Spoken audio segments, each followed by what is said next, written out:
बिस्मिल्लाहिर्रहमानिर्रहीम। अस्सलामु अलैकुम। Chapter number 1, inventory valuation. और प्रीवियस लेक्चर में हम लोगों ने डिस्कस कर लिया था inventories and it's valuation. Cost of inventories तक हम लोग डिस्कस कर चुके थे। हमारे पास आई थी एग्जांपल नंबर 2, जो कि आपकी होम असाइनमेंट थी। एग्जांपल नंबर 2 को अगर देखें, requirement calculate cost per kilogram. अच्छा, इस बात को जरूर देखना है कि आपने टोटल कॉस्ट जाके बतानी है ऑफ प्रोडक्शन, या पर यूनिट के हिसाब से बतानी है, या पर किलोग्राम्स के हिसाब से बतानी है। ये बात जरूर नोट किया करें। यहां पर जो कॉस्ट हम लोगों ने बतानी है वो पर किलोग्राम ऑफ ईच मटेरियल, मतलब सबको कंबाइन करके भी नहीं बतानी। हर मटेरियल को अलग अलग से हम लोग डील करेंगे।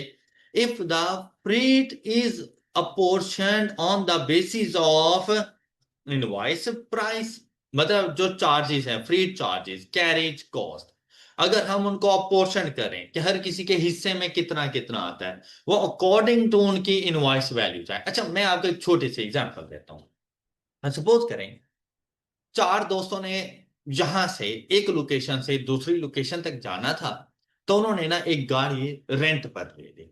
गाड़ी का इन टोटल रेंट आ रहा था 10,000 रुपए। तो हर किसी ने ये डिसाइड किया कि अब 10,000 रुपए एक ही पर्सन दे, तो लाजिम बात है उसके ऊपर तो बोझ पड़ जाएगा ना। अब है तो एक एक्सपेंस है। तो रैशनल ओपिनियन क्या होनी चाहिए, डिसीजन क्या होना चाहिए कि जितना एक्सपेंस आएगा हम चारों इक्वली उसको डिवाइड कर देते हैं। ये है उस एक्सपेंस की अपोर्शनमेंट। लेकिन ये जो अपोर्शनमेंट में हमने की है वो इक्वल बेसिस पर आई है कि हर किसी के हिस्से में कितनी कितनी अमाउंट आएगी, 2500। अब देखिए, हर किसी ने एक एक सीट ही ऑक्युपाई करनी है और एक लोकेशन से दूसरी लोकेशन तक चले गए। लेकिन इसी तरह से देखो, अगर हमारे पास हम खाना खाने के लिए बैठे, खाना खाने के लिए चार दोस्त बैठे और टोटल बिल आ गया सपोज दैट 2,000 रुपीज का। अब वहां पर ये नहीं है कि हम लोग एक दूसरे के निवाले गिनेंगे, भाई इसने इतने निवाले खाए तो उसके मुताबिक चार्ज करो, इसने कम खाए इसने ज्यादा खाए, नहीं। हम लोग इक्वली बेसिस पे चले जाते हैं। एम आई राइट? लेकिन एक दोस्त बैठा था जिसने ना साथ ही एक कोल्ड ड्रिंक का ऑर्डर कर दिया। बाकी ने कहा हम कोल्ड ड्रिंक नहीं पीते। अब उसने क्या किया, उसने कोल्ड ड्रिंक के चार्जेस अपनी तरफ से अलग से पे कर दिए। बनता भी इसी तरह से था कि बाकियों को चार्ज नहीं करना चाहिए। ये हर कंपनी की या उस प्रोडक्ट के हवाले से प्रोडक्ट की नेचर के ऊपर डिपेंड करता है कि हम लोगों ने ये जो कंबाइंड एक्सपेंस हो, उस कंबाइंड एक्सपेंस को किस तरह से एलोकेट करें।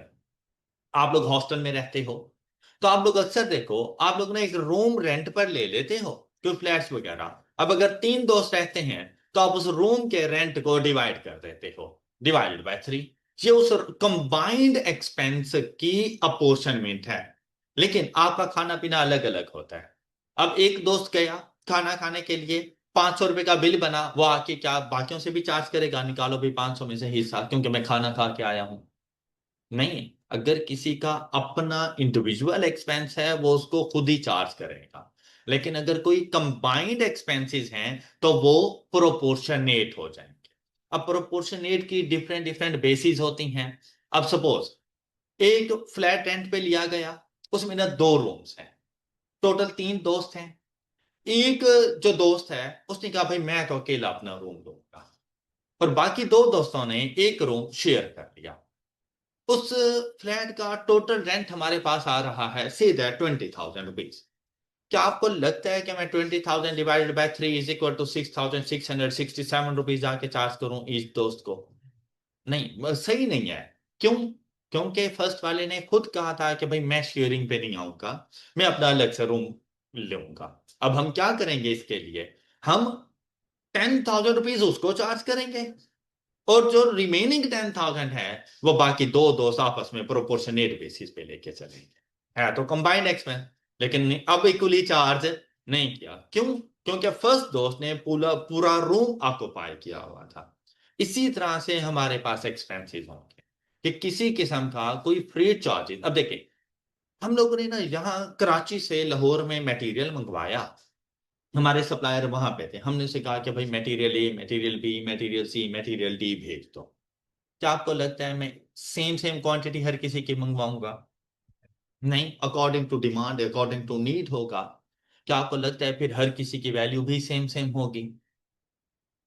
नहीं, जरूरी नहीं है। हर मटेरियल की अपनी अपनी प्राइस होगी। लेकिन मैंने उनसे कहा कि भाई ये सारा मटेरियल एक ही गाड़ी में रखो और मेरे पास भिजवा दो। और गाड़ी वालों ने क्या कहा कि हम कितना चार्ज करेंगे, ये फ्रीट पेड ऑन कंसाइनमेंट कितना। उन्होंने कहा 350,000 चार्ज करेंगे। अब ये 350,000 क्या मटेरियल ए को चार्ज करूं? नहीं, चारों को करूंगा। लेकिन कौन सी बेसिस पर करूं? तो उन्होंने क्या कहा कि आपने कौन सी बेसिस पर जाना है, उनकी इनवॉइस प्राइस के मुताबिक जाना, उनकी वैल्यूज के मुताबिक जाएंगे। फिर दूसरा क्या है, कॉस्ट पर किलोग्राम हम लोग लेकर चलेंगे of each material if the freight is apportioned on the basis of relative weight, quantity के मुताबिक।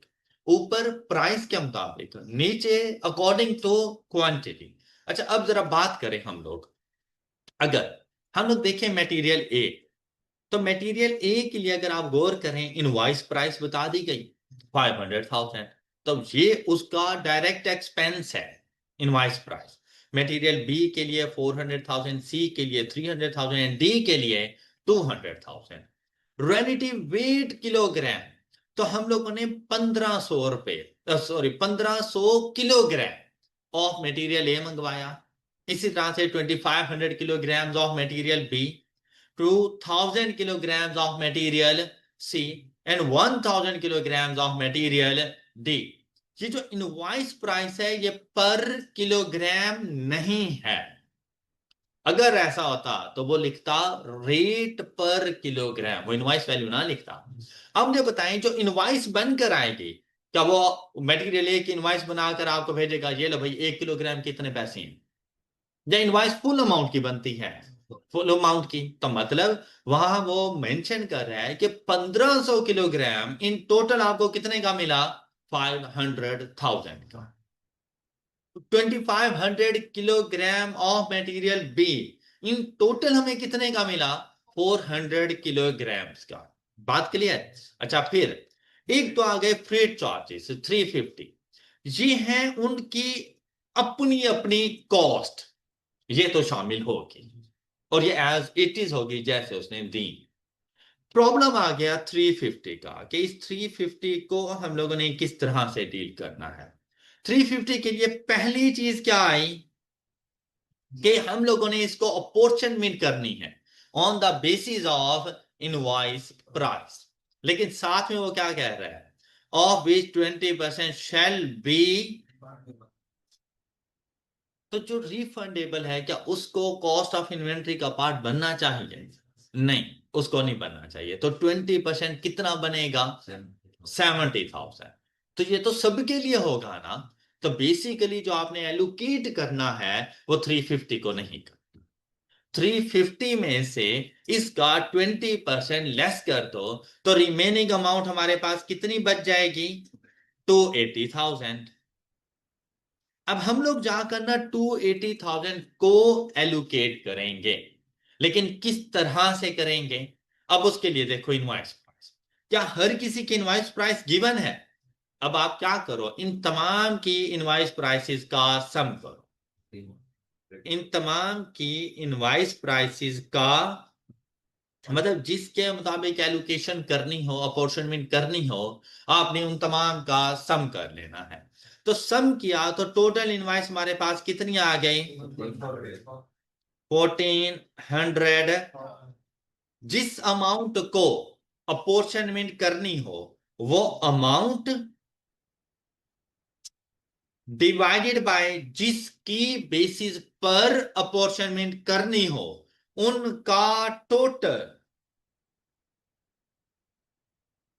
ये बात क्लियर? एंड मल्टीप्लाइड बाय उसका पार्ट जिसके लिए एक्सपेंस कैलकुलेट करना है। अब सपोज अगर आपने एक्सपेंस कैलकुलेट करना है फॉर मटेरियल ए, तो मटेरियल ए की वैल्यू कितनी, इनवॉइस वैल्यू 500,000, तो मल्टीप्लाइड बाय 500,000। ये बात समझ आ गई?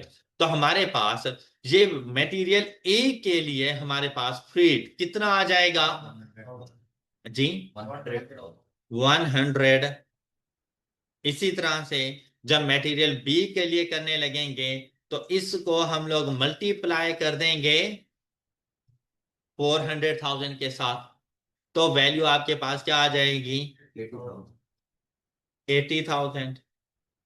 इसी तरह जब मटेरियल सी के लिए हम लोग जाने लगेंगे, देखो फर्स्ट पार्ट सेम सेम रखना है, ये सिर्फ ये जो मल्टीप्लाई कर रहे हो ना, सिर्फ इसको चेंज करते जाना है। इसके लिए हम मल्टीप्लाइड बाय 300, तो वैल्यू क्या आ जाएगी हमारे पास? 60,000।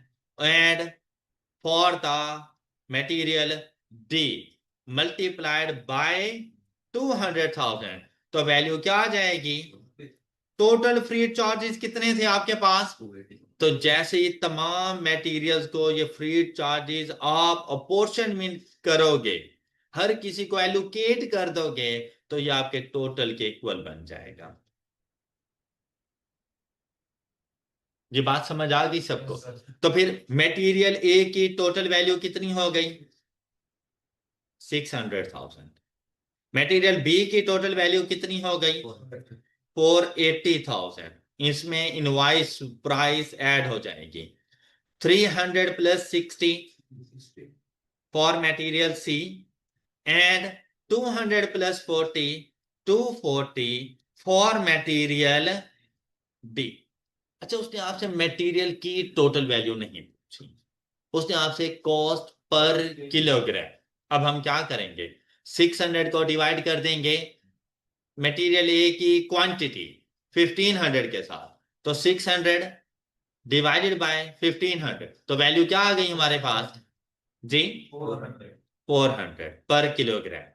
फिर यहां से 480,000 डिवाइडेड बाय 24,500 192।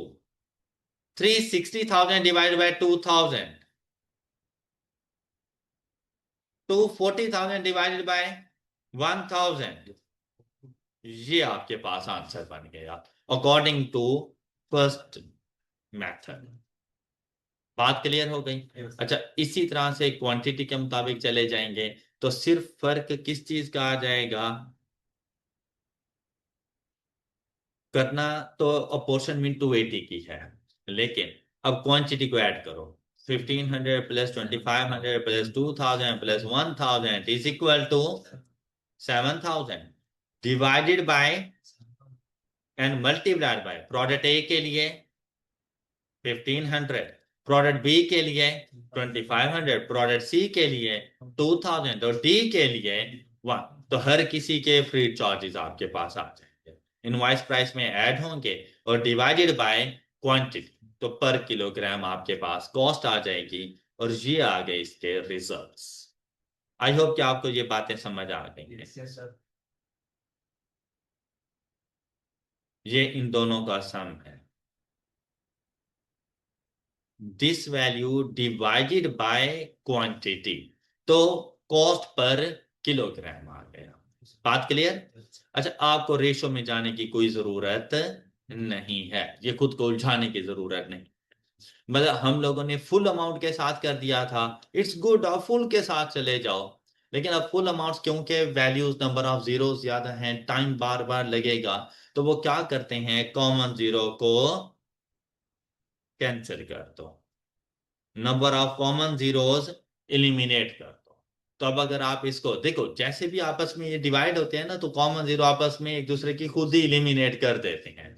तो अब इनका सम क्या बन जाएगा? 14।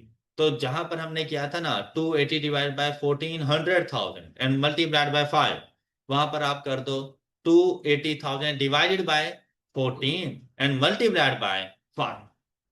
बात क्लियर? तब भी बिल्कुल सेम आंसर है उसके पास। तो इस वजह से वो रेशो की वजह से परेशान होने की जरूरत नहीं है। वो रेशो इसी तरह बन गई, देखो 5 4 3 2 और रेशो का सम। क्लियर जी? ये आपको ये वाला मेथड भी समझ आ गया होगा। नेक्स्ट हमारे पास इन्वेंट्री वैल्यूएशन में टेस्टिंग एनआरवी। एनआरवी की टेस्टिंग करनी है। अकाउंटिंग स्टैंडर्ड हमें कहता है, IS2 डील कर रहा होता है ना इसके साथ, फाइनेंशियल अकाउंटिंग के मुताबिक देखा जाए तो अकाउंटिंग स्टैंडर्ड कहता है कि भाई इनिशियली जो आपने अपनी इन्वेंट्री रिकॉर्ड करनी है वो तो कॉस्ट पे जाएगी। Initial recognition of inventory cost पे जानी है, लेकिन हर साल के एंड पर बेसिकली आपने एनआरवी की टेस्टिंग करनी है। और इन्वेंट्री के लिए अब उसका रूल क्या बन जाता है, वो कहते हैं आपने जो इन्वेंट्री को रिकॉर्ड करना है वो लोअर ऑफ कॉस्ट और एन। अब इनिशियली मैंने कॉस्ट क्यों बोला, देखो मुझे पहले एक बात समझाओ कि एक चीज है 100 रुपए की, एक चीज है 100 रुपए की मार्केट में, क्या आप 150 रुपए की लोगे? तो लाजिमी बात है भाई उस सिचुएशन में वो कभी भी हमारे पास एनआरवी कम नहीं हो सकता। जब हम लोग इनिशियली बाय कर रहे होते हैं तो ऐसा नहीं हो सकता कि 100 रुपए की चीज हम 150 रुपए में खरीद कर लें, ऐसा नहीं हो सकता। हमारी क्या कोशिश होगी, हम उस 100 रुपए पर भी डिस्काउंट लें, हम उसको 90 में खरीदें। तो इसीलिए मैंने कॉस्ट बोल दिया कि एनआरवी उस टाइम पर ज्यादा ही होती है।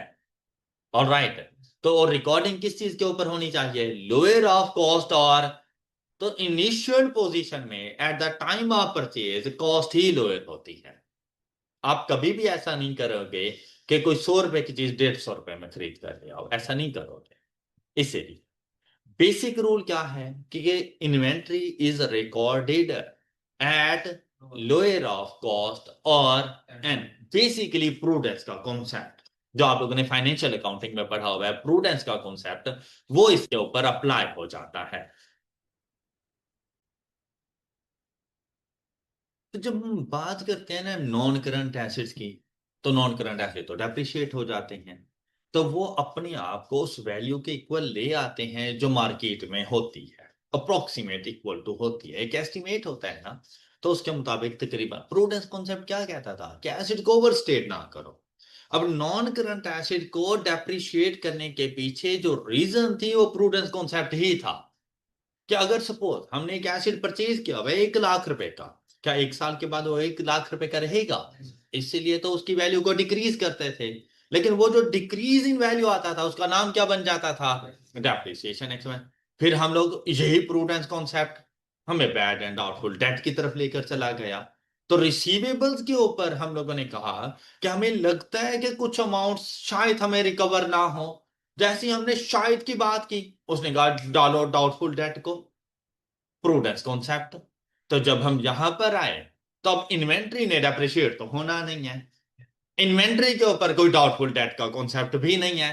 उसने कहा एनआरवी डालो इस पर, उसने कहा एनआरवी को चेक करो कि अगर आपको लगता है कि आप देखो एसिड है ना, एसिड का मतलब क्या है कि इससे फ्यूचर इकोनॉमिक बेनिफिट्स मिले। सिंपल सी बात है, अकाउंटिंग ने कहा कि भाई इन्वेंट्री कितने की रिकॉर्ड की हुई है, हमने कहा 100 रुपए की। कहता है क्या फ्यूचर में ये 100 रुपए की जाएगी? हमने कहा लगता है कि अब ना मार्केट डाउन हो गई है और ये 80 की जाएगी।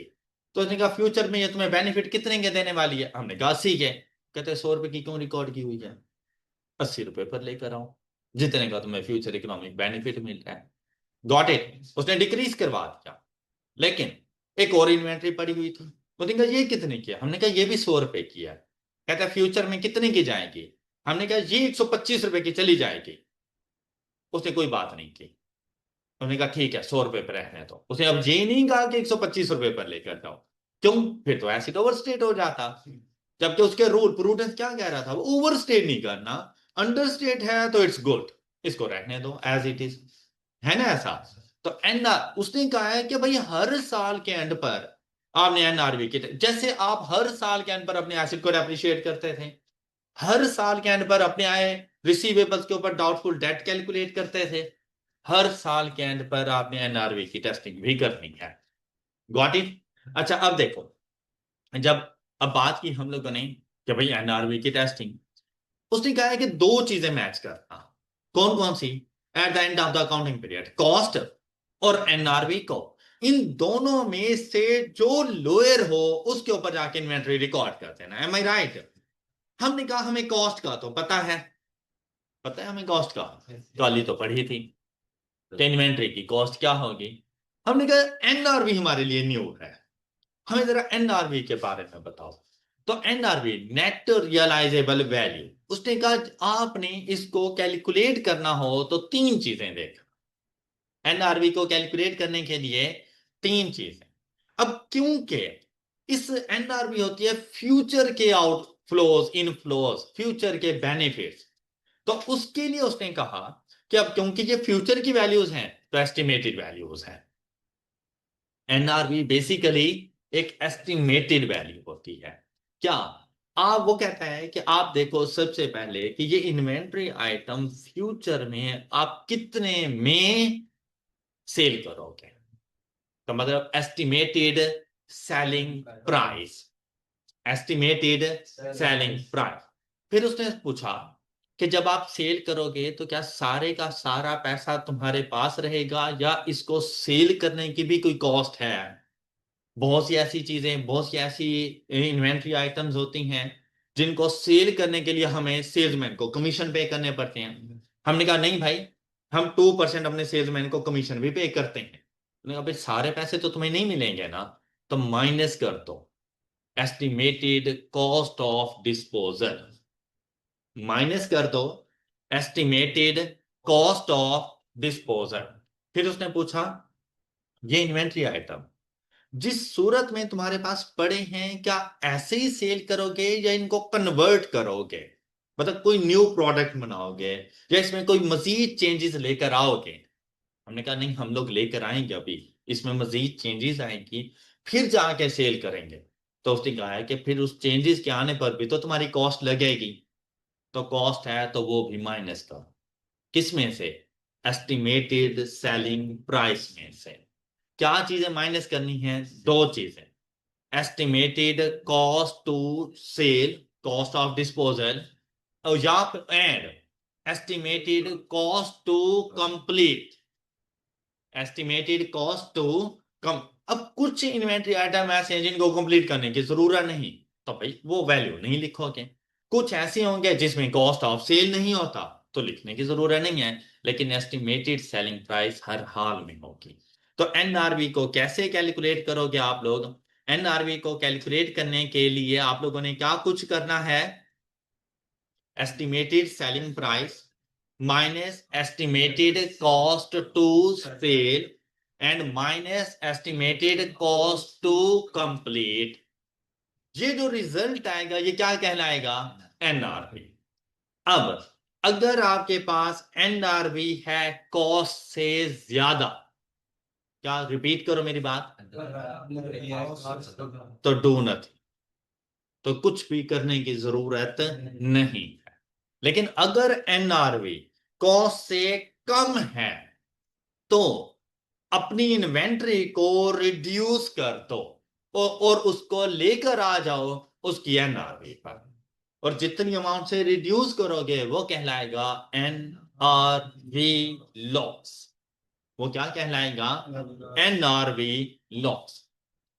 अच्छा, डेप्रिसिएशन एक्सपेंस जब आप लोग पढ़ते हैं या अपने एसेट्स के ऊपर रिकॉर्ड करते हैं, तो आपको पता है आप ऑपरेटिंग एक्सपेंसेस के तौर पे लिखते हो उसको, हैं।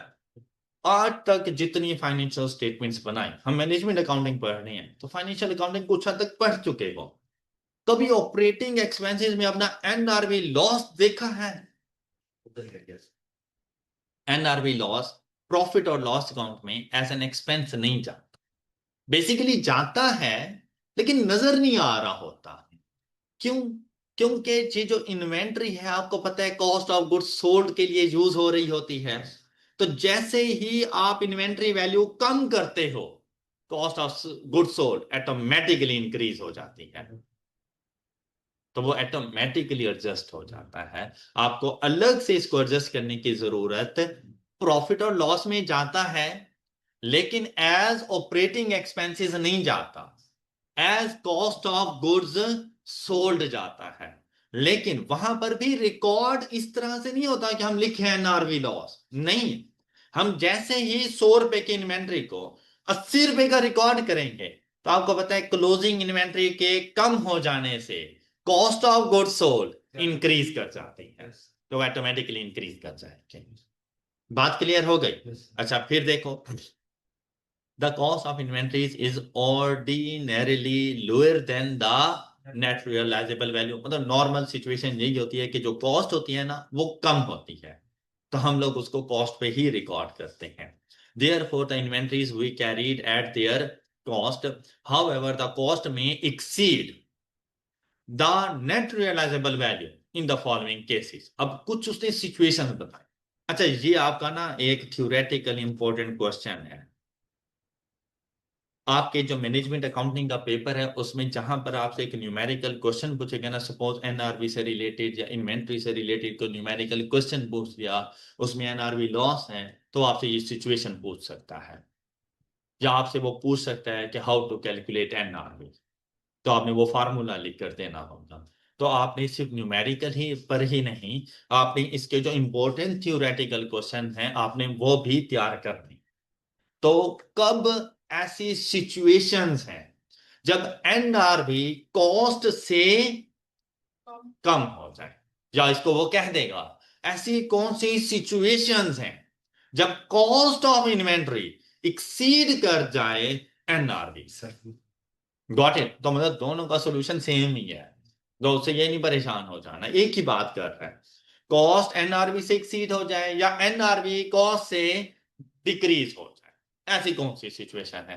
तो अब ऐसी सिचुएशन के लिए देखो ये कब करना पड़ता है, कौन सी इन्वेंट्री आइटम्स के लिए करना पड़ता है, जहां पर हमारी इन्वेंट्री आइटम ऑब्सलीट हो रही, जहां पर हमारे इन्वेंट्री आइटम डैमेज हो गए, जहां पर हमारे इन्वेंट्री आइटम मतलब एक पेरिशेबल गुड्स हैं या इस तरह की एक्सपायर्ड होने वाली हैं जल्दी से, तो उनकी सेलिंग प्राइस कम हो जाती है।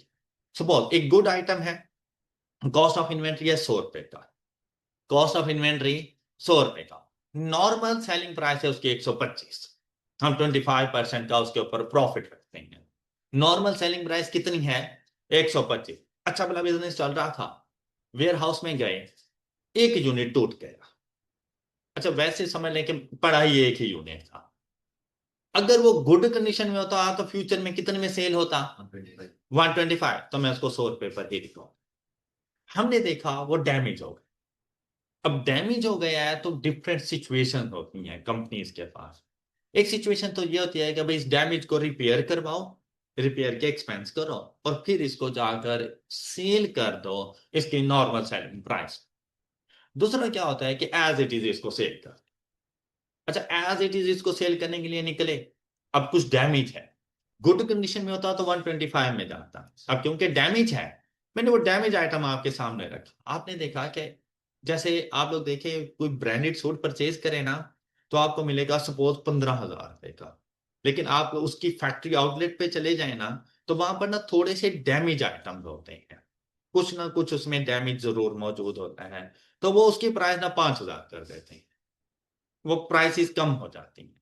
तो ऐसी सिचुएशन में आप देखो डैमेज हो गया और मैंने आपके सामने रखा, कितने में परचेज करना पसंद करोगे? हो सकता है 80, हो सकता है 80।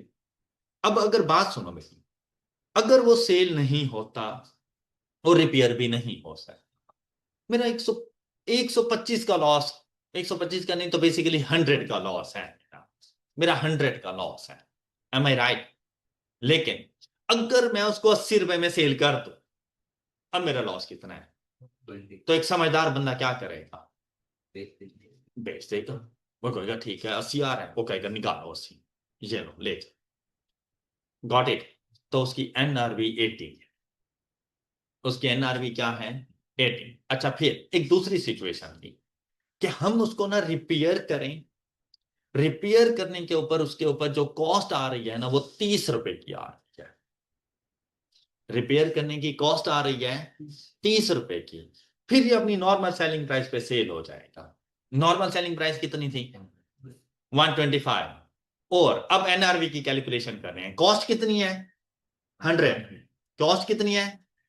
एस्टिमेटेड सेलिंग प्राइस कितनी है? कॉस्ट टू कंप्लीट कितनी है? 30। कॉस्ट टू कंप्लीट कितनी है?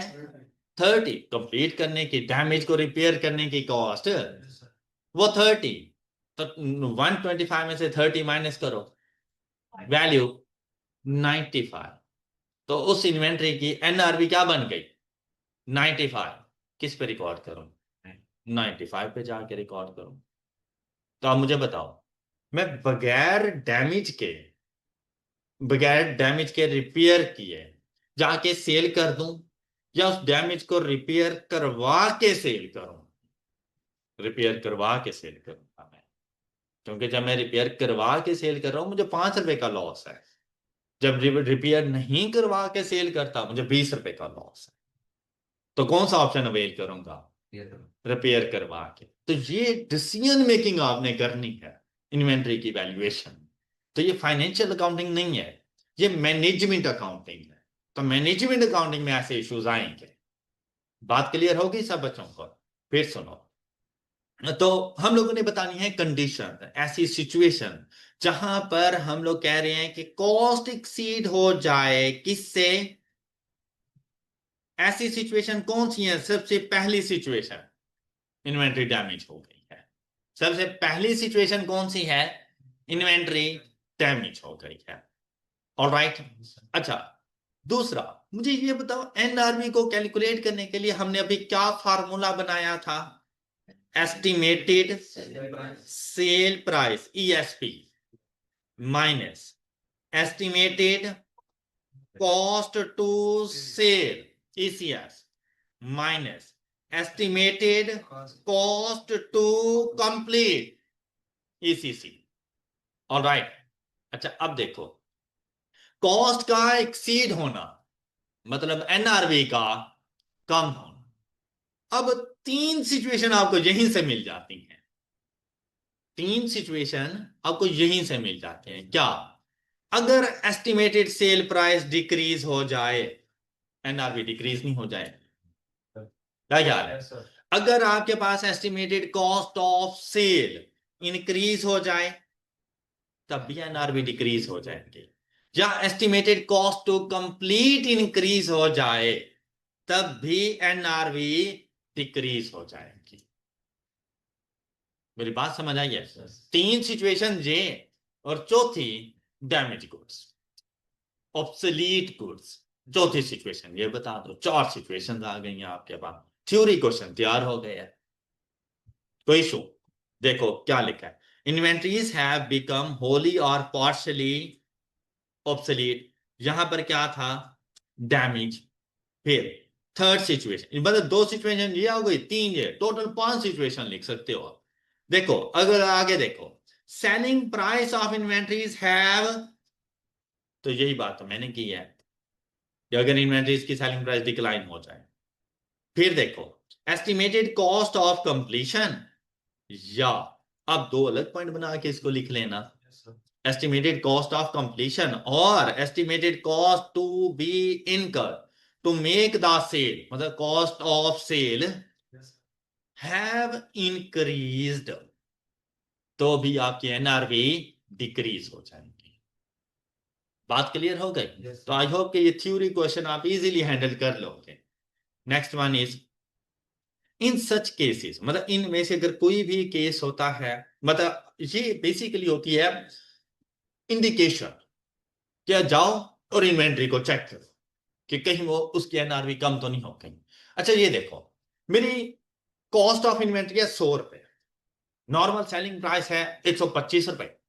लाइट साइड डैमेज आया, तो एक कस्टमर आया, उसने कहा कितने का सेल करते हो? मैंने कहा 125 का। कहते यार ये तो डैमेज है। कहते 125 तो नहीं देता, 110 में देना है। मैंने कहा हाँ ठीक है, ले जाओ। तो किस पे रिकॉर्ड कर? कॉस्ट पे ही।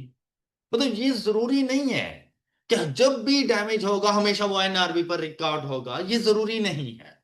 लेकिन ये इंडिकेशन है कि एनआरबी चेक कर लो, टेस्टिंग करो उसकी, कि मे भी एनआरबी कम होगा। अगर कम है तो एनआरबी पर लेकर आओ, अगर एनआरबी अभी भी ज्यादा है तो फिर कॉस्ट पे ही रहने दो उसको। बात क्लियर है? The company needs to bring the inventories at their net realizable value. Net realizable value is the estimated in the ordinary course of business less estimated cost of and estimated cost necessary to make the, ये तीन चीजें हैं, to calculate net realisable value in reference to the net amount that an entity expects to realize from the sale of inventory in the ordinary course of business. मतलब ordinary course of business, normal situation के अंदर ये वो amount है जो इस inventory से business earn कर सकता है, रियलाइज कर सकता है, तो फिर इन्वेंट्री को उसी अमाउंट पे रिकॉर्ड होना चाहिए। अब ये फार्मूला आ गया नेट रियलाइजेबल वैल्यू का, जो अभी हम लोग डिस्कस कर चुके हैं। एग्जांपल देखते हैं। Calculate NRV of each inventory item. देखो एनआरवी कैलकुलेट करना है तो सिंपल सी बात है भाई, एनआरवी कैलकुलेट करने के लिए कॉस्ट की जरूरत नहीं। एन कॉस्ट एक अलग चीज है, एनआरवी एक अलग चीज है। तो एनआरवी की एनआरवी लॉस नहीं कैलकुलेट करना, एनआरवी कैलकुलेट करनी है। तो एनआरवी की कैलकुलेशन या उसने ये नहीं कहा कि भाई आपने इन्वेंट्री की वैल्यू को कैलकुलेट करो, उसने ये नहीं कहा। चाहे एनआरवी कम है या ज्यादा है एज कंपेयर टू कॉस्ट, हमने एनआरवी बतानी है। क्लियर? तो एनआरवी कैसे आएगी? सेल प्राइस माइनस कर देंगे हम इसमें से कॉस्ट ऑफ कंप्लीशन, माइनस कर देंगे सेलिंग कॉस्ट। मतलब इनमें से ये वाली वैल्यूज माइनस हो जाएंगी। तो यहां से देखो फिनिश प्रोडक्ट ए के लिए 7800 माइनस 500 इज इक्वल टू 7300। इसी तरह 12000 माइनस 200 इज इक्वल टू 11000। इसी तरह 14,000 minus 1500 minus 200 is equal to 12,300। ये क्या है इनकी? ये क्वेश्चन का सॉल्यूशन है। उसने आपसे यही कुछ पूछा था, तो आपको ये बातें समझ आ गई। अब अगर सपोज हमसे पूछता cost of inventory for each product, cost of inventory for value of inventory, समझ लें कॉस्ट नहीं, value of inventory eight the end of year for each product, तो मैं एनआरवी और कॉस्ट का कंपैरिजन करता और इनमें से जो लोअर होती मैं उस पर रिकॉर्ड करता। तो वैल्यू की अगर बात करें तो प्रोडक्ट ए 8,7300 किस पर रिकॉर्ड होगी? प्रोडक्ट बी 14,000 एंड 11,800 किस पर रिकॉर्ड होगी? अच्छा 16,000 एंड 12,300, तो इन्होंने रिकॉर्ड भी अपनी एनआरवी पर ही होना है, कोई भी अपनी कॉस्ट पे नहीं जा। क्यों? Because NRV is less than cost, और ये इनके टोटल वैल्यू बन जाएगी। आपको ये बात समझ आ गई होगी सब बच्चों। चलिए नेक्स्ट एग्जांपल देखते हैं। Example number, calculate the value eight which inventory should be. ये वो बात है जो भी मैं आपको समझा रहा था, तो जल्दी से फिर कैलकुलेट करो।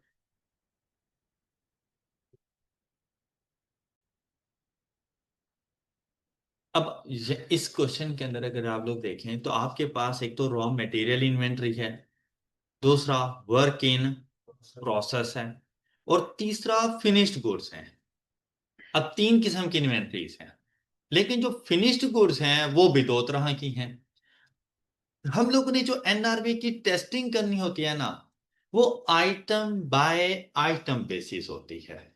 मींस दैट हर एक यूनिट को देखा जाता है।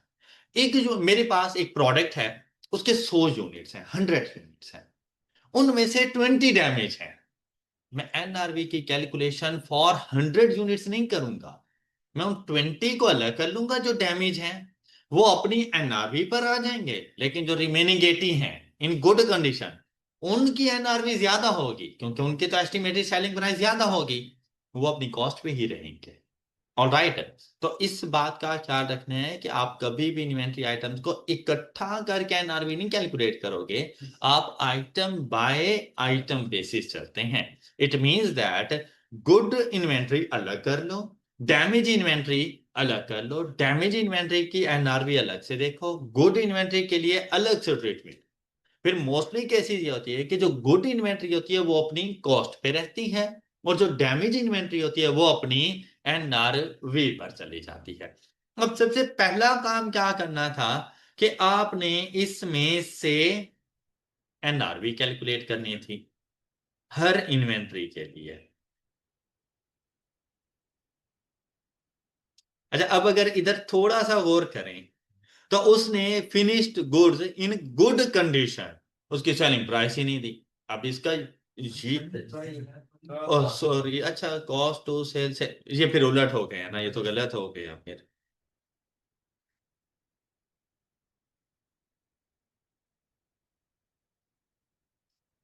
हाँ, अब देखो यहाँ पे रॉ मटेरियल 850 सेलिंग प्राइस है, 850 सेलिंग प्राइस है, 150 कॉस्ट है, कॉस्ट ऑफ कंप्लीशन। अभी 500,000 का हमारा एक्सपेंस लगना है इस पर। इसको फिनिश्ड गुड्स का देखो, क्या रॉ मटेरियल सेल करोगे तो यहां पर ये जो सेलिंग प्राइस है ये ऑफ रॉ मटेरियल नहीं है। इस रॉ, क्योंकि हमारा काम रॉ मटेरियल सेल करना तो है ही नहीं ना, तो हमारा काम क्या है, इस रॉ मटेरियल को फिनिश्ड गुड्स में पहले कन्वर्ट करेंगे। तो कन्वर्ट करने की कॉस्ट कितनी आएगी, 500,000। फिर इसको सेल करने की कॉस्ट कितनी आएगी और कितने में सेल होगा, तब जाके हमें कुछ अमाउंट बचनी है। तो हमें कितनी अमाउंट बचनी है, मतलब एनआरवी क्या आ जाएगी, 300,000।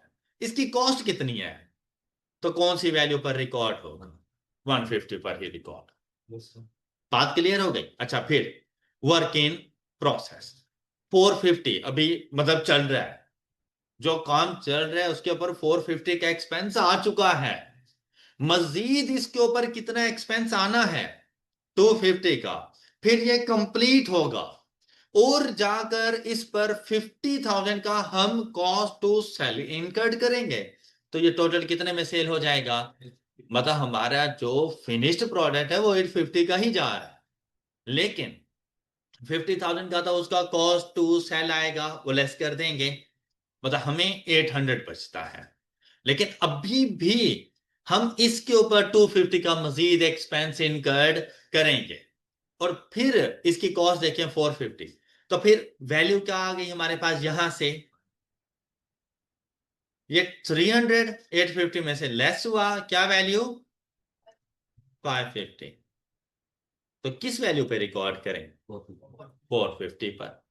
फिर जो गुड कंडीशन में है 700 की कॉस्ट है, 850 पे सेल करेंगे, उसमें से 50,000 कॉस्ट टू सेल माइनस, अब कॉस्ट टू कंप्लीशन नहीं है क्योंकि वो तो ऑलरेडी कंप्लीटेड है। तो हमें यहां से एनआरवी कितनी मिलेगी, 800,000। रिकॉर्ड कौन सी वैल्यू पे करें, 700 पर। फिर यहां देखें 850 में सेल होगा, 50,000 का एक्सपेंस भी आना है, लेकिन इसको अब कॉस्ट ऑफ कंप्लीशन से मुराद बेसिकली रिपेयर एक्सपेंस है, क्योंकि कंप्लीट तो ये ऑलरेडी है लेकिन डैमेज हो गया है। इस डैमेज को ठीक करने की अब जो कॉस्ट आनी है वो 300,000 आएगी। तो 850 minus 50 minus 300 is equal to 500,000। जबकि इसकी टोटल कॉस्ट कितनी थी, इसको बनाने की टोटल कॉस्ट 700 थी। तो हम रिकॉर्ड कौन सी वैल्यू पर करेंगे इसको, 500। बात क्लियर हो गई। तो हमारे पास ये बन जाएगी cost of inventories in total. बात क्लियर हो गई होगी सब बच्चों को, चले शाबाश। अब ये एग्जाम्पल नंबर 8 बड़ी हैवी सी जबरदस्त सी एग्जाम्पल इसने दी है, मतलब इसको समझने के लिए, एनआरवी के कॉन्सेप्ट को समझने के लिए ये बहुत अच्छी एग्जाम्पल है। लेकिन इसमें अगर देखें हम लोग सेलिंग प्राइस 10% साथ में, इसमें बात आ रही है under FIFO method and weighted average method. अब क्योंकि अभी तक ये वैसे मेथड मैंने आपको समझाए नहीं है, चलो सॉल्व कर, नहीं अभी के लिए ना मैं एग्जांपल नंबर 8 को होल्ड कर रहा हूं कि हम लोगों ने अभी कुछ चीजें डिस्कस करनी है, वो चीजें डिस्कस कर लें फिर आकर इसको देख लेते हैं। ठीक है, नेक्स्ट चलते हैं। अभी इसके ऊपर टाइम ना वेस्ट करें। एग्जांपल नंबर 8 हम लोगों ने होल्ड किया। जर्नल एंट्रीज की तरफ आते हैं जो ज्यादा इंपॉर्टेंस रखता है। Following journal entries are related to movement of raw material inventory under. देखिए भाई, फाइनेंशियल अकाउंटिंग में जब हम लोग ने IS 2 पढ़ा था तो हमें बताया गया था कि इन्वेंट्री की जो वैल्यूएशन हम लोग करते हैं, कॉस्ट फार्मूला तो एक अलग चीज है ना, लेकिन हमारे पास दो सिस्टम्स हैं, एक पीरियोडिक सिस्टम और दूसरा परपेचुअल सिस्टम। पीरियोडिक सिस्टम क्या है कि इन्वेंट्री की रिकॉर्डिंग जो आपने करनी है वो एट द वैल्यूएशन वगैरह जो आपने करनी है वो eight the end of the accounting period करो। अपने पास परचेजेस का अकाउंट बनाओ, इन्वेंट्री का अकाउंट ना बनाओ, इस किस्म की चीजें, ये पीरियोडिक था। Periodic means period, period and जाओ अपने पास वेयर हाउस में देखो आपके पास कितनी इन्वेंट्री है, आपके उसकी वैल्यूएशन कर लो। बात क्लियर? मैनेजमेंट अकाउंटिंग इस मेथड के मुताबिक नहीं चलती। उसने तो अपनी इन्वेंट्री पे कंट्रोल रखना है, तो उसने अपने पास इन्वेंट्री का रिकॉर्ड मेंटेन करना है। और जब इन्वेंट्री का रिकॉर्ड मेंटेन किया जाता है तो फिर हम पीरियड एंड का इंतजार नहीं करते, हम हर इन्वेंट्री की मूवमेंट को रिकॉर्ड कर रहे होते हैं। तो हम लोग परचेजेस का अकाउंट नहीं बनाते, हम लोग इन्वेंट्री अकाउंट बनाते हैं। तो जब भी हम लोग इन्वेंट्री पर देखो, नॉर्मल सिचुएशन अगर मैं फाइनेंशियल अकाउंटेंट आज बैठा होता या हमारा फाइनेंशियल अकाउंटिंग का लेक्चर चल रहा होता और हम पढ़ रहे होते IS 2, तो मैं आपसे पूछता कि भाई भाई परचेज ऑफ इन्वेंट्री की एंट्री क्या बनेगी, तो आप मुझे कहते सर परचेज अकाउंट डेबिट और कैश या payable account credit. Management accounting में आप ये नहीं कहोगे। जब मैनेजमेंट अकाउंटिंग की बात आती है तो एक तो आपने अज्यूम करना है कि हम परपेचुअल इन्वेंट्री सिस्टम ही यूज करते हैं, पीरियोडिक नहीं है, ये अज्यूम करना है। ठीक है, दूसरी बात, परचेजेज अकाउंट नहीं बनेगा, इन्वेंट्री अकाउंट। भाई इन्वेंट्री अकाउंट बनाओगे तभी तो उसके ऊपर कंट्रोल जाएगा हमारा। तो हम लोग जब भी इन्वेंट्री इन हो रही है, इन्वेंट्री को डेबिट, इन्वेंट्री आउट हो रही है, इन्वेंट्री क्रेडिट। क्लियर? मतलब सप्लायर से वेयर हाउस वाला जब इन्वेंट्री मंगवाएगा वो इन्वेंट्री अकाउंट को डेबिट कर देगा, और अगर प्रोडक्शन को इशू करेगा तो इन्वेंट्री अकाउंट को क्रेडिट कर देगा। मेरी बात समझ आई? अच्छा आप सुनो, सबसे पहले हम यहाँ पे बात फिनिश्ड गुड्स इन्वेंट्री की नहीं कर रहे, हम बात किसकी कर रहे हैं? Raw material inventory. तो रॉ मटेरियल सेल नहीं होता, raw material issued for production होता है, ये सेल नहीं होता। क्लियर? तो हम जब भी रॉ मटेरियल परचेज करेंगे, अब इन्वेंट्री है हमारे पास तीन टाइप्स की, raw material, work in progress, finish good. तो आप सिर्फ इन्वेंट्री अकाउंट नहीं लिखोगे, आप लिखोगे रॉ मटेरियल इन्वेंट्री अकाउंट। बात क्लियर हो गई? Raw material inventory account. अच्छा फिर देखो, अब रॉ मटेरियल को परचेज किया तो एंट्री क्या रिकॉर्ड करोगे? Raw material inventory account debit, cash, bank या पेएबल, ये क्रेडिट। ऑल राइट, मतलब वो अकॉर्डिंग टू सिचुएशन है, वो जैसी आपको सिचुएशन बताए उसके मुताबिक आपको पहली एंट्री समझ आ गई होगी। अच्छा फिर ये जो रॉ मटेरियल आपका होता है ना, ये प्रोडक्शन में जब जाता है तो बेसिकली दो किस्म की सिचुएशन है। ये रॉ मटेरियल डायरेक्ट भी होता है और ये रॉ मटेरियल प्रोडक्शन में इनडायरेक्ट वे में भी जाता है। लेकिन जैसे ही रॉ मटेरियल प्रोडक्शन के लिए जाता है तो समझ लो वर्क इन प्रोसेस शुरू हो गया। तो समझ लो वर्क इन प्रोसेस शुरू हो गए। तो जो डायरेक्ट मटेरियल हो, मतलब अगर क्वेश्चन साइलेंट है तो डायरेक्ट कंसीडर किया जाता है, इनडायरेक्ट होगा तो आपको बताएगा। हमने तो स्टोर रूम वालों ने तो उसको प्रोडक्शन के लिए इश्यू कर दिया, किसको? रॉ मटेरियल को। तो लाजमी बात है रॉ मटेरियल क्रेडिट होगा, जितना भी हम इश्यू करेंगे वो क्रेडिट होगा। क्वेश्चन ये है कि डेबिट कौन हो। अब देखो, अगर सेल करते, सपोज फिनिश्ड गुड्स होती है, सेल करते, फिर तो कंफर्म सी बात थी कि हम लोग जाकर सेल को डेबिट कर देते हैं। था ना ऐसा? सेल तो कर ही नहीं रहे।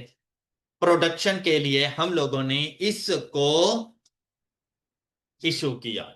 अब अगर यहां पे होता कि भाई direct raw material issued for production, तो हमेशा याद रखना कि for direct material work in process debit होता है।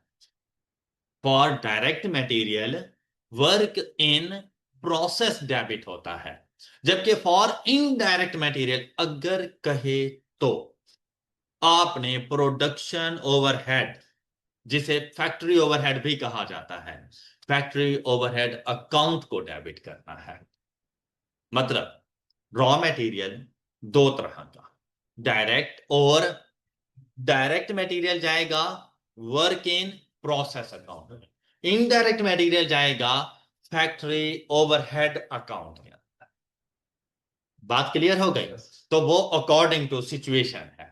लेकिन अगर साइलेंट है, मतलब उसने नहीं बताया डायरेक्ट या इनडायरेक्ट, तो work in process account debit and raw material account credit. बात क्लियर हो गई?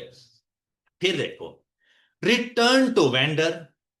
देखो, रिटर्न भी तो हो सकता है ना, जैसे परचेजेस रिटर्न होती थी। ये रिटर्न फ्रॉम प्रोडक्शन नहीं है, रिटर्न टू वेंडर, जिससे खरीदा। तो किसने रिटर्न किया होगा? स्टोर कीपर ने। स्टोर कीपर ने किया होगा। तो जब रिटर्न कर रहा होगा, जब परचेज किया था तो रॉ मटेरियल अकाउंट डेबिट किया था, तो जब रिटर्न करेगा तो रॉ मटेरियल अकाउंट क्रेडिट कर देगा। तो फिर डेबिट किसको करेगा?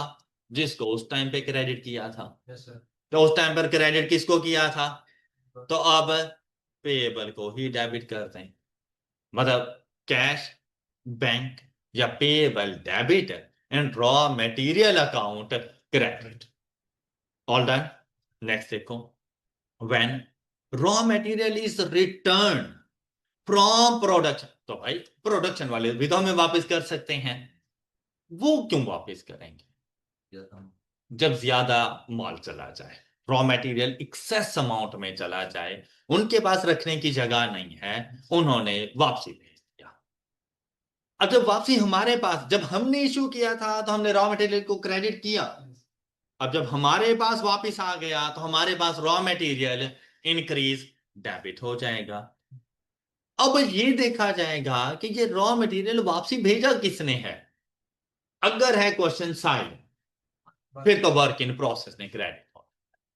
लेकिन अगर वो डायरेक्ट इनडायरेक्ट की बात लेकर आ जाए, तो अगर direct material return to warehouse, return to या रिटर्न फ्रॉम प्रोडक्शन, तो फिर work in process account credit. लेकिन अगर इनडायरेक्ट मटेरियल वापस आ रहा हो तो फैक्ट्री ओवरहेड अकाउंट क्रेडिट हो जाएगा। क्लियर है? एंट्रीज समझ आ रही होंगी आप? अच्छा, फिर लॉस भी तो आ सकता है। अगर आपके पास लॉस है, recording of loss of material inventory, किसी किस्म की कोई शॉर्टेज है, कोई एनआरवी लॉस की बात नहीं हो रही, नॉर्मल लॉस, चोरी हो गया है हमारे पास कुछ, मतलब मेरे मुताबिक 100 यूनिट्स बड़े होने चाहिए थे। मैंने eight the end of the period physically count किया, कंट्रोल है ना, 90 पड़े हुए थे, 90 यूनिट्स। तो 10 यूनिट शॉर्टेज। अब लाजिम बात है मैं उसको इन्वेस्टिगेट करूंगा, लेकिन अब अपने पास रिकॉर्ड भी तो करूं। मटेरियल तो कम हो चुका है ना। तो अगर किसी किस्म का कोई डैमेज है, किसी किस्म का उसका कोई लॉस है, बेसिकली डैमेज तो मतलब नजर आ जाएगा ना। डैमेज यूनिट्स के ऊपर एनआरवी लॉस जाता है। ये वो यूनिट्स हैं जो चोरी हो गए हैं, जो हमें पता नहीं चल रहे कि गए कहां पे हैं, कोई फ्रॉड हो गया है। तो उसके लिए रॉ मटेरियल क्रेडिट। लेकिन अब डेबिट किसको करोगे? ये जो लॉस वगैरह है आपका इसके ऊपर, वो कहां चला जाएगा? फैक्ट्री ओवरहेड में। क्लियर? अच्छा, फिर अगर कोई एनआरवी लॉस आ जाए, recording of inventory at NRV, if cost exceeds NRV at period end, तो भाई इन्वेंट्री तो डिक्रीज करनी पड़ती है ना, कॉस्ट से उसको उसके एनआरवी पर तो लेकर आना है ना। तो रॉ मटेरियल को क्रेडिट करो और डेबिट किसको कर दोगे, फैक्ट्री ओवरहेड। ये बात समझ आई? कोई क्वेश्चन है? स्टार्ट बताया था कि जब हाँ क्लोजिंग इन्वेंटरी जो भी हाँ वो सब बढ़ जाएगी, हाँ, उस पे क्लोजिंग इन्वेंट्री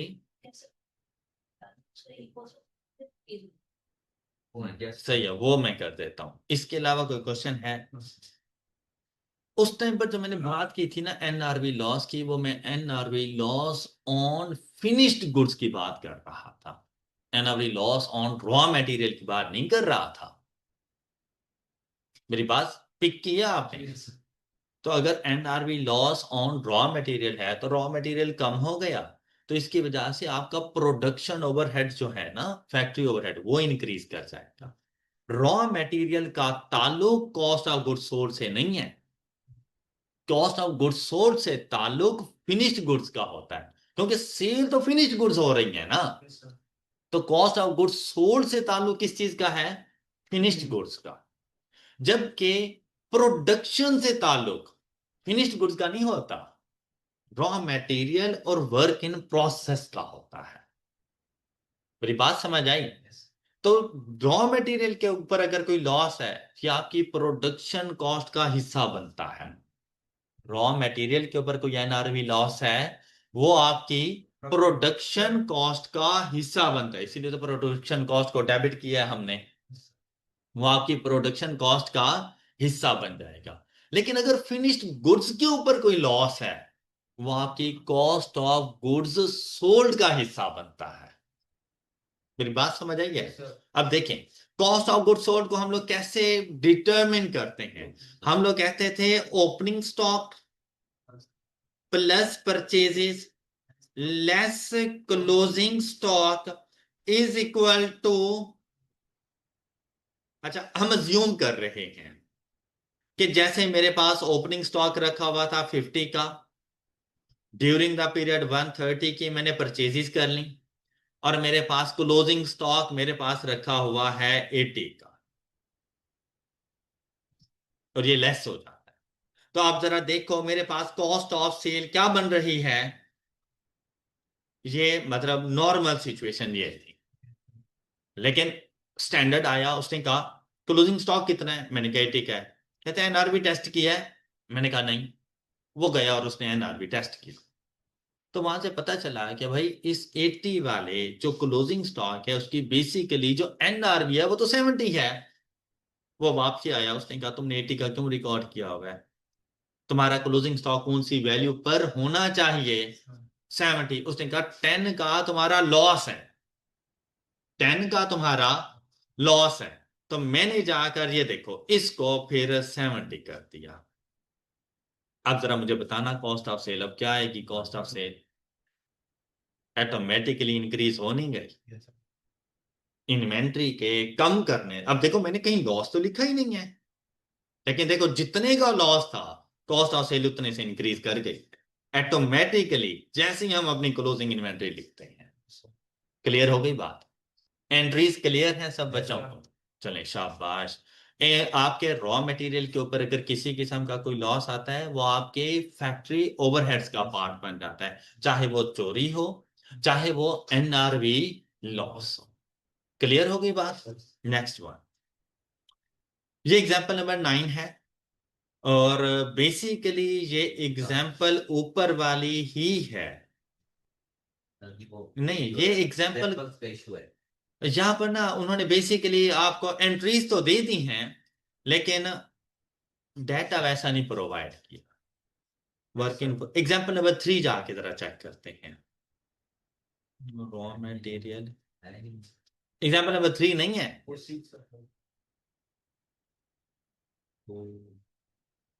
नहीं, अगर 6 में हम लोग देखें, नहीं है 6 का नहीं बन सकता ये मेरे ख्याल से फिर इन्होंने नहीं, हाँ है ही नहीं। अच्छा, क्वेश्चन दिया नहीं है लेकिन उन्होंने कहा है कि इस क्वेश्चन को जाकर देखो तो ये एंट्रीज बनती हैं। तो क्वेश्चन तो हमारे पास है ही नहीं, तो हम लोग लाजिम बात है फिर ये एंट्रीज वगैरह नहीं देख सकते। अदरवाइज ये एक बड़ा प्यारा क्वेश्चन बन जाता है कि अगर वो हमें देता तो बड़ा बेहतरीन क्वेश्चन बन जाता, लेकिन चलें कोई और क्वेश्चन हम लोग सॉल्व कर लेंगे इससे रिलेटेड। अच्छा मुझे बताएं, क्या यहाँ तक की जर्नल एंट्रीज वगैरह और तमाम तरह कॉन्सेप्ट्स वगैरह आपको समझ आ गई हैं? इन्वेंट्री की वैल्यूएशन, इनमें एनआरवी के लॉस वगैरह के बारे में कोई बातें, सब कुछ क्लियर है? चलें, गुड, शाबाश।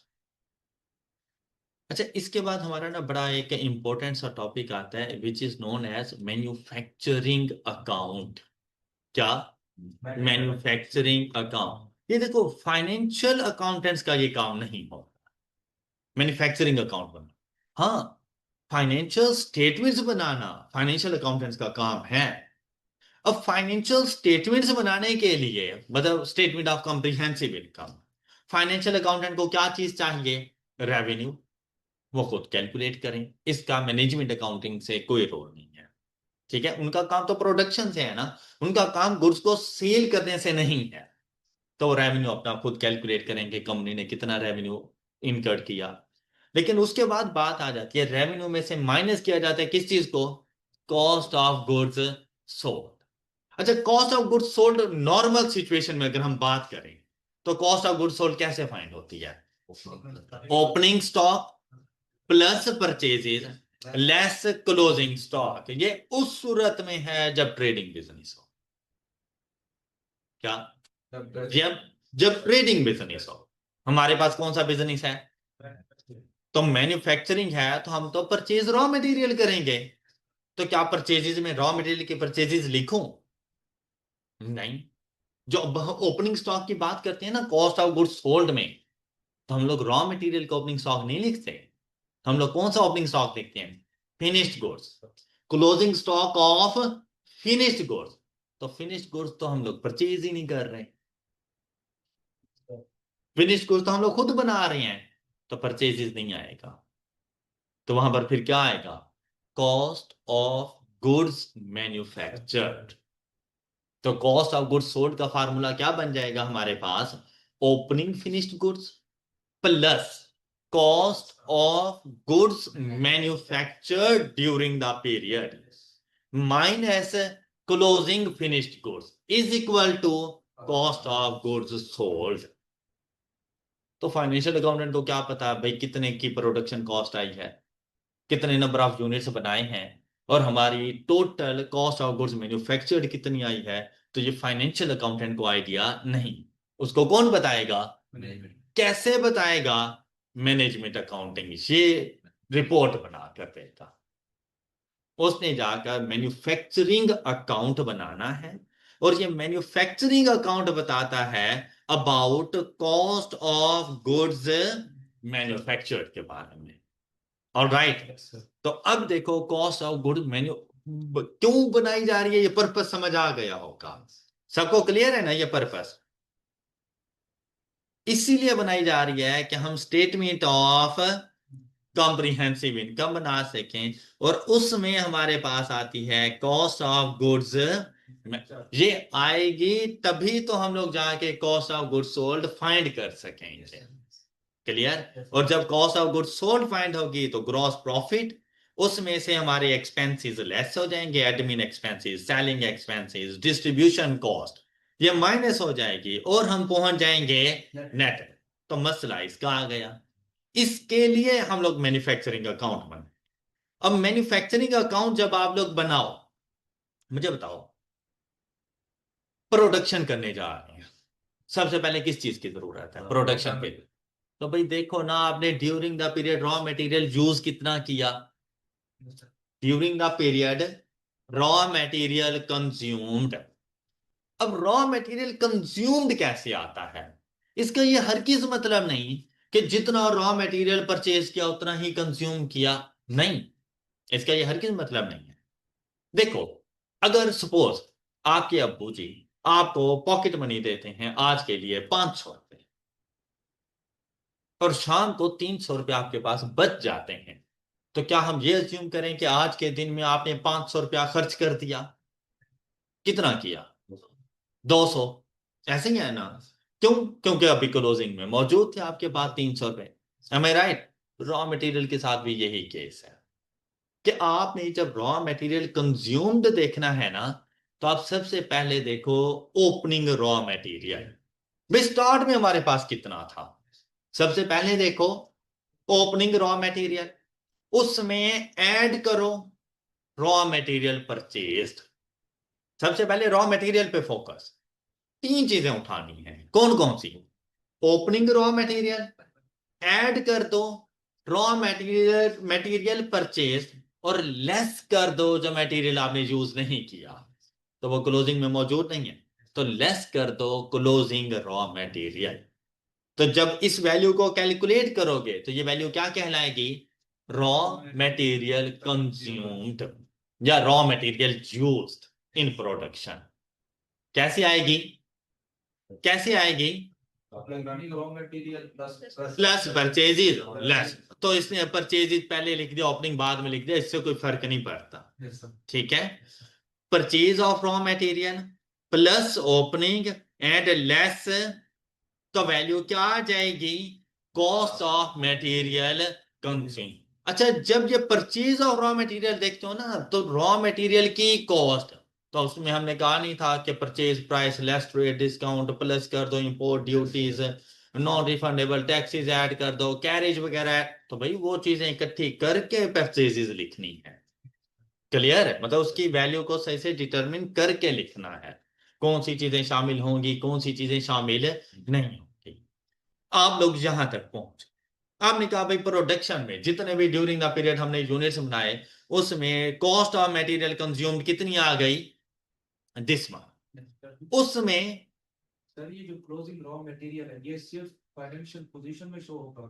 फाइनेंशियल पोजीशन में एज करंट एसेट चला जाएगा क्लोजिंग रॉ मटेरियल। कॉम्प्रिहेंसिव में नहीं आएगा? नहीं नहीं, वो तो इस तरह से जाएगा, ये कॉस्ट ऑफ गुड्स मैन्युफैक्चर्ड के तौर पे जा रहा है, तो इस तरह से वो जाएगा। अच्छा, फिर इसमें जितनी भी डायरेक्ट लेबर है, डायरेक्ट लेबर से क्या मुराद है? वो लेबर जो प्रोडक्शन में काम कर रही है, प्रोडक्शन में हिस्सा ले रही है, मतलब आपकी लेबर वगैरह। देखो जो सुपरवाइजर होते हैं ना उसके, वो भी डायरेक्ट लेबर नहीं होती। डायरेक्ट लेबर से मुराद जिसके बगैर प्रोडक्शन ना हो सके। जो एडमिन स्टाफ के लोग हैं वो डायरेक्ट लेबर नहीं है आपके। ठीक है? तो अगर फैक्ट्री, पहली बात, कॉस्ट ऑफ गुड्स मैन्युफैक्चर, इसमें फैक्ट्री रिलेटेड एक्सपेंसेस होते हैं, इसमें एडमिन रिलेटेड एक्सपेंसेस नहीं होते। इसमें प्रोडक्शन फैक्ट्री में हो रही है ना, तो फैक्ट्री की कॉस्ट देखनी है। फैक्ट्री की कॉस्ट में कुछ लेबर है जो डायरेक्ट है और कुछ है इनडायरेक्ट।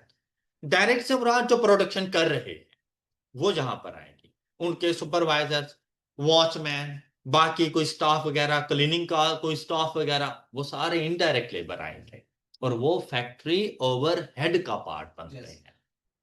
बात क्लियर है? तो डायरेक्ट लेबर आपने इसमें शामिल कर देनी है। कोई direct expense related to production, अगर किसी किस्म का कोई डायरेक्ट एक्सपेंस है, वैसे नहीं होता, लेकिन इन केस कभी वो आपसे कह दे कि ये जो एक्सपेंस है ये डायरेक्ट एक्सपेंस है, तो वो आपने यहां पर ऐड कर लेना। तो sum of direct cost, material भी डायरेक्ट है, लेबर भी डायरेक्ट, और अदर एक्सपेंसेस भी direct. Sum of direct cost is known as prime cost. Total direct cost is known as prime cost. इस प्राइम कॉस्ट में जाकर फैक्ट्री ओवरहेड आपने शामिल कर देनी है। इनको factory overhead, production overhead, manufacturing overhead, और ओवरहेड से मुराद होता है एक्सपेंसेस, के फैक्ट्री के एक्सपेंसेस, प्रोडक्शन से रिलेटेड अदर एक्सपेंसेस, मैन्युफैक्चरिंग से रिलेटेड अदर एक्सपेंसेस, उसमें फैक्ट्री के सारे एक्सपेंसेस। फैक्ट्री रेंट पर है तो उसका रेंट, फैक्ट्री की डेप्रिसिएशन, उसमें प्लांट एंड मशीनरी है, बिल्डिंग है, कुछ ऐसे इक्विपमेंट जो फैक्ट्री के हैं, तो वो सारे के सारे फैक्ट्री ओवर। देखो एडमिन स्टाफ के अगर किसी किस्म की कोई व्हीकल्स हैं, उनकी बिल्डिंग की डेप्रिसिएशन, उनका रेंट, वो इधर नहीं आएगा, वो प्रॉफिट और लॉस अकाउंट में जाएगा। मेरी बात पिक की?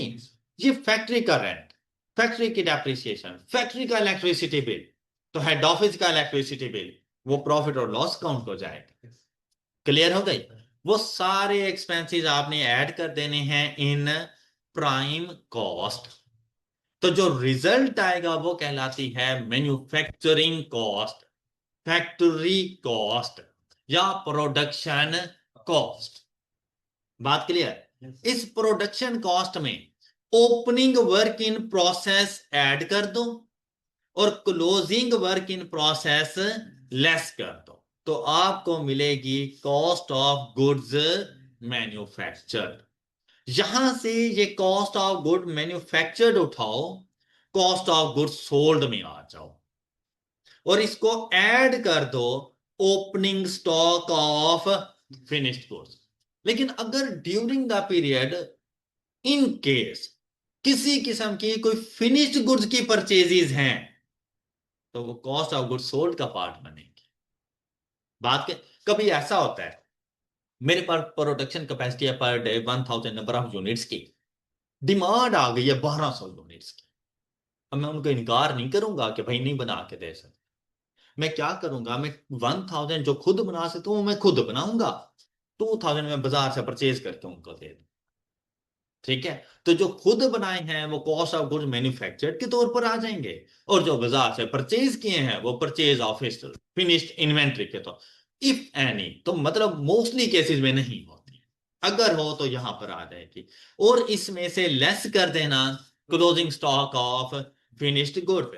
तो ये जो वैल्यू है ये कॉस्ट ऑफ सेल, रेवेन्यू में से लेस होगी ग्रॉस प्रॉफिट, इसमें से admin selling distribution expenses minus, तो रिजल्ट आ जाएगा नेट प्रॉफिट। आई होप कि आप लोगों को कॉस्ट ऑफ गुड्स मैन्युफैक्चर्ड समझ आ गई होगी।